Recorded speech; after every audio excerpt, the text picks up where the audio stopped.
Mi nombre es Carlos Mitru. Confidencias a la carta.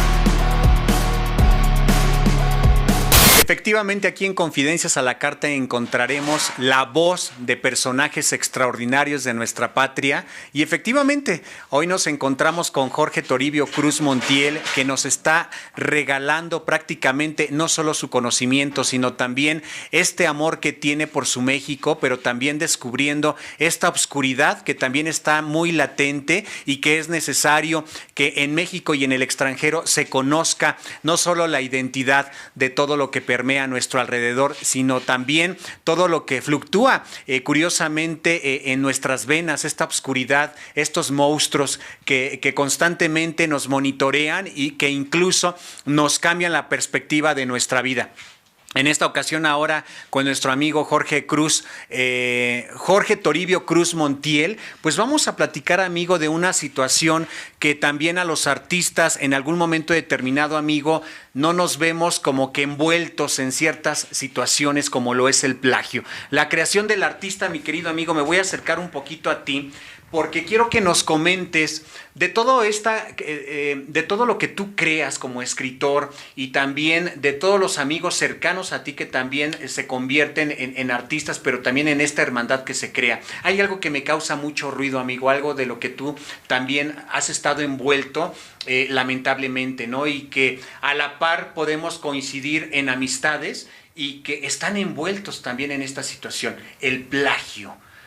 ¿Cómo se dio en este momento? ¿Nunca te lo pensaste, mi querido amigo? El libro, el trabajo que tú estuviste en un momento determinado, trabajando durante muchos años, de un personaje también emblemático de nuestro Estado de México, de Toluca. ¿Cómo se dio, primero, antes de llegar al plagio, la creación de este libro y de quién es el personaje del que estamos hablando? Sí, bueno, es una artista reconocido no solamente a nivel nacional, sino internacional. Estamos hablando de mi queridísimo y buen amigo, el maestro Luis Nicizawa Flores.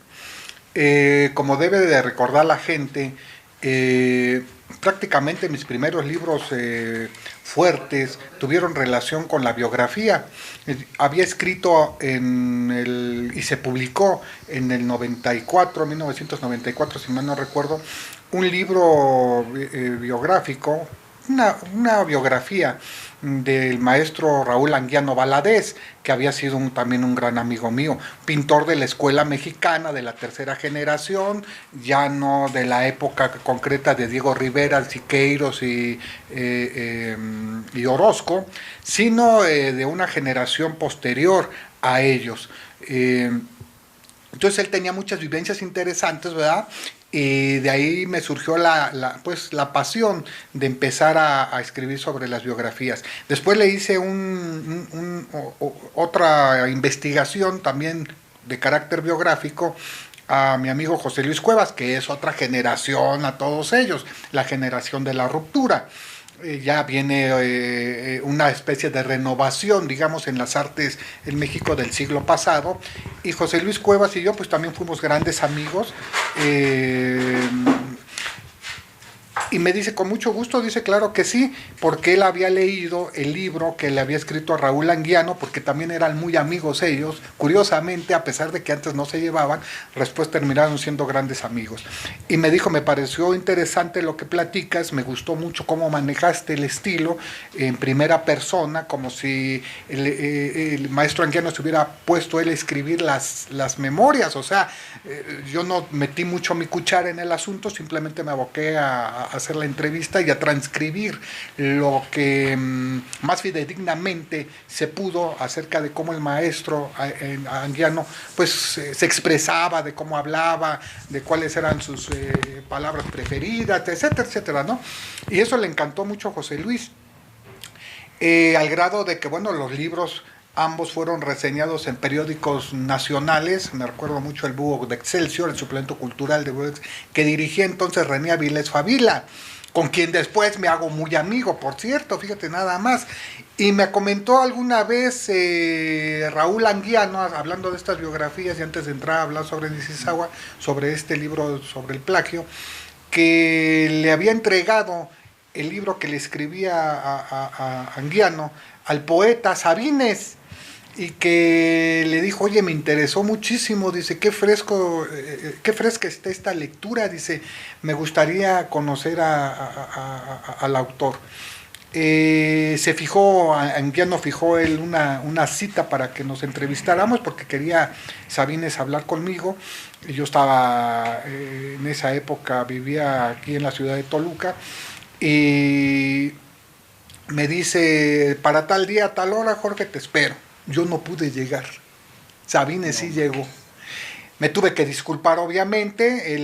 El poeta entendió bien la situación, porque precisamente por todos estos asuntos que yo tenía que tratar, me fue imposible llegar. Y ya jamás volvimos a poder entablar comunicación. Bueno, entonces iba a realizar una tercera biografía, ahora correspondiente al maestro Luis Nisisagua Flores.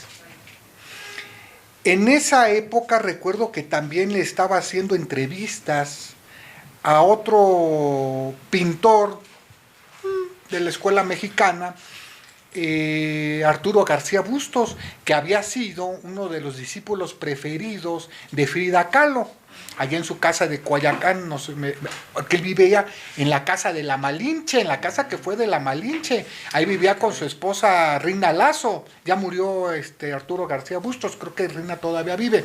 Entonces ahí yo iba a entrevistarlo, y Luis Nisisagua pues vivía también muy cerca por esa región, por Coyoacán. Y bueno, resulta que para mí me era más fácil entonces entrevistar a Luis Nisisagua Flores aquí en su museo, en el museo que lleva su nombre en la ciudad de Toluca. Yo recién estaba casado por primera vez, eso te estoy hablando, híjole. ¿Por los 90, 95, 96, como amigo? Por el 97, 98. Ya ni me acuerdo cuándo me casé la primera vez. ¿Cómo crees, amigo? Pero tenía Poquito. Menos de un año de que me acababa de casar, me acuerdo mucho de eso, fíjate. O no me acuerdo el año bien. Bueno, 97 o 98 debió ser. Y iba con mucho cariño y mucho gusto, ¿verdad?, al Museo Nisisagua a entrevistar al maestro después de que él daba sus talleres famosos. Recuerda que los daba todos los sábados. Ya terminaba el taller y me metía a su recámara, tenía él una recámara, no vayan a ser mal pensados, hijos de la mañana. Ok. Pero esta recámara era para recibir aprendizaje, para recibir nada más conocimiento. Conocimiento, okay. Exacto. Hay que aclarar, amigo. No empiecen con sus cosas, claro. chamacos. Bueno. Que luego hay otros casos, ¿verdad? Sí. De otros artistas. Y entonces ahí, en esa recámara, recuerdo que había 2 camas muy bonitas, antiguas, porque de alguna manera le gustaba coleccionar también cosas antiguas, cuando menos ahí lo vi con esas 2 camas. Y entonces empezamos las entrevistas. Llegaba, por supuesto, de repente a escucharlas la entonces directora del museo, que era entonces mi amiga Margarita García Luna. Ay, Margarita García Luna. Que fue la directora prácticamente vitalicia, creo que de ese museo. Y se quedaba un rato a escuchar las entrevistas. También llegó a ir, coincidentemente, fíjate, un amigo escultor, Sergio Peraza, hijo del famoso escultor Peraza, el que hizo los monumentos de Coyoacán. Esos ¿qué son los zorros o los lobos? Esos, los coyotes, ¿no? Los coyotes. Recordé el de Nesa. No, cuando sales de la glorieta de ahí de Coyoacán, ahí están los... Sí. Sí los hizo él, hijo, ya ni me acuerdo, hombre, lo estoy confundiendo con otro. Porque yo me dijiste y me fui hasta... Bueno, pero llegaba Sergio Peraza, que había sido hijo de un famosísimo escultor mexicano, también de tal apellido, que le gustaba mucho hacer escultura relacionada sobre cosas taurinas. Y Sergio Peraza y yo pues somos grandes amigos, porque él todavía obviamente vive, y éramos muy amigos a su vez de Raúl Anguiano. Entonces, fíjate nada más de dónde vienen tantas amistades, ¿no? Y un día que yo voy a entrar... Perdón que te interrumpa, que de repente mencionaste ahí unos nombres que que se tronó, que se terminó, que ya nos dirás por qué razón. Sí, sí, sí, claro, que a eso es a lo que voy. Entonces llegaba Peraza al Museo Nisizagua porque le estaba haciendo una escultura de busto a Luis Nisizagua. Entonces llegó un momento en que mientras él estaba haciendo la escultura, moldeándola en plastilina, yo lo entrevistaba y alguien tomó unas fotografías muy buenas acerca de eso, que fue una coincidencia, ¿no? Grandísimos amigos que somos. Y bueno, yo empiezo entonces a obtener más información de Nisizagua, aparte de las pláticas que entablábamos, a través del archivo pues que se encuentra ahí en el mismo museo, que ahora es una biblioteca. Ahí estaban los recortes de los periódicos, de todas las, o de gran parte, cuando menos, de la trayectoria de Nisizagua, que había sido reseñada desde sus orígenes hasta la época en que yo iba a entrevistarlo. Había todas las publicaciones que le habían escrito, etcétera. Entonces, pues entro yo, ¿verdad?, a obtener información, sobre todo de la hemerografía sobre Nisizagua. Y con esto hago el complemento de armar, por un lado, ¿verdad?, las pláticas amenas que él y yo teníamos, como lo había hecho con los libros anteriores de Anguiano y José Luis Cuevas, y por otro lado, armarlo con las pláticas, con los trabajos de bibliohemerografía. Incluso seguramente tú tenías grabaciones, ¿no? No, tengo, sí, de todos tengo grabaciones, hasta videos. O sea, pues tengo toda la información. Ahí construiste precisamente todo. Todos los trabajos así los hago, ¿no? Incluso los del grupo Atlacomulco, yo mismo me he filmado, ¿verdad? Grabándome en el teléfono lo que estoy escribiendo y lo que estoy investigando, para tener constancia acerca de eso, ¿no? Que lo tienes que hacer. Y luego, bueno, pues haces impresiones de lo que estás haciendo y las vas después corrigiendo a mano. Bueno, eso es lo que yo hago comúnmente, ¿verdad? Y entonces tenía también esas impresiones corregidas por mí, todo el rollo, ¿verdad? Y hacía otra impresión y otra corrección, y mientras avanzaba. Sí, bueno, me llevaba de mínimo 2 años o 3 años poder hacer un trabajo de esta naturaleza, porque no tenía, te repito, entonces el tiempo que ahora, que ahora tengo, que es más fluido para poderme dedicar a esto. Me dedicaba a muchas cosas antes. Y termino finalmente un primer gran borrador sobre esta vida de Luis Nisizagua. Entonces se la di a leer al maestro. El maestro, en su locura y en su mundo, pues nunca le dio una lectura atenta, y el trabajo se traspapeló ahí en su casa ya de por allá de Coyoacán. Pero me dijo, dice, estuve leyendo algunas cosas, dice, vas bien, me dio algunos consejos, me dice, me gustaría que esto para acá, sí, pero no lo terminó de leer el libro, el borrador. Entonces terminé de hacer las anotaciones que él me había, o las acotaciones que él me había dicho, y dije, bueno, me gustaría entonces que este primer trabajo de Nisizagua lo prologara pues alguien que es también cercano a él. Y en este caso, pues resultaba que la más cercana, pues era la directora del museo, Margarita García Luna, que era a su vez mi camarada, ¿no? Pues nos conocíamos así de... Pero, o sea, había la confianza. Había la confianza, ¿no? Exactamente. Para compartir el trabajo incluso, ¿no? Sí, ya después se afianzó más las relaciones, porque como yo iba casi cada 8 días al museo a entrevistarlo, pues ahí nos saludábamos, platicábamos. Entonces, y ella fue la que me abrió el archivo del Museo Nisizagua para la información bibliohemerográfica del maestro, etcétera, etcétera. Entonces había una buena relación. Y yo dije, bueno, pues quién mejor que haga el prólogo del trabajo, que alguien que esté envuelta o implicada bien en este asunto. Y que aparte supuestamente es escritora, ¿no? Y entonces llego un día al museo, hablo con ella y le digo, oye Margarita, mira, pues he pensado a ver si me puede hacer el prólogo de este trabajo. Le digo, está en proceso, le digo, todavía no está terminado, pero quiero que mientras vayas viendo cómo va la situación. Sí, cómo no, dice, encantada, y que no sé qué tanto rollo, y esto y el otro, y bla, bla, bla. Total que, ya te estoy hablando que esto fue en el 2002, o como por el 2003 o el 2004, fíjate. Y entonces le dejo el trabajo y me dice, pues pasa como en un mes si quieres para que te dé mi punto de vista también y veamos cómo va pues la lectura que le estoy dando. Y efectivamente pasó un tiempo, fui y me entregó de su puño y letra algunas anotaciones, ¿verdad?, que le hizo, que dijo pues lo que consideraba que le faltaba, que eran algunas acertadas, con la intención también pues de que el trabajo fuese de mayor calidad.